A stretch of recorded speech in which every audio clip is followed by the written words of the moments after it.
အားလုံးပဲမင်္ဂလာပါရှင်ဒီနေ့ကတော့မေမေမျက်စိခွေးတာလေးပါနော်ကန်းဟန်တာဆေးရုံကိုသွားနေပါပြီနော်ဒါကတော့လှေတန်းကုန်းကျိုတတာပါကုန်းကျိုတတာအဆင်းပြီးရင်တော့နာနတ်တိုလန်ကိုဝင်ပါမယ်နာနတ်တိုလန်ကိုဝင်ပြီးရင်တော့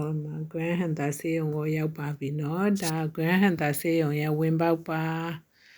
ကန်းဟန်တာဆေးရုံကိုဝင်ပြီးရင်တော့အောက်မှာ registration လုပ်ဖို့အားရညီမလေးစောင့်နေပါတယ်ဒါတော့ registration လုပ်ပြီးလို့အပေါ်ရောက်ပါပြီဒီကင်းနဲ့လုပ်မှာပါနော်လက်ကတ်တော့ပါဒါတော့ OT ခို့လို့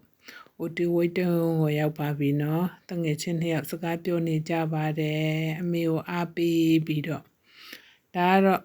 ခွေးတာကတော့15မိနစ်20လောက်ပဲကြာတာပါနော်ဟိုကတော့ဒါကတော့ operation လုပ်ပြီးပါပြီသူ့ရဲ့မြေးရလဲလာ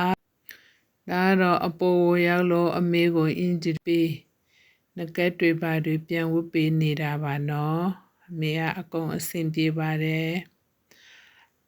အိုင်းစင်တာဆရာကြီးဦးစိုးမင်းတင်မေးစစ်ဆရာကြီးဆရာဦးအောင်ရွှေစိုးတို့ကိုလည်းကျေးဇူးတင်ပါတယ်ကျန်တဲ့ပါဝင်ပေးတဲ့လူအကုန်လုံးကိုလည်းကျေးဇူးတင်ပါတယ်ရှင်ဒါတော့သူ့ရဲ့သားကြီးကသူ့အမေကိုရုံးကခွင့်ယူပြီးတော့လာအားပေးတာပါဒါတော့ရွှေမပါခုကတော့ပြန်ပါတော့မယ်မပြန်ခင်မတန်းတင်တက်ပုံရိုက်မယ်ရှလက်ဆိုပြီးတော့တက်ပုံရိုက်နေကြတာပါဒါကတော့ကျမရိုက်ပေးထားတာပါအခုကတော့ပြန်ဖို့အတွက်ဓာတ်လေကစောင်းနေပါပြီနော်ဓာတ်လေကထည့်ဝင်ပါပြီ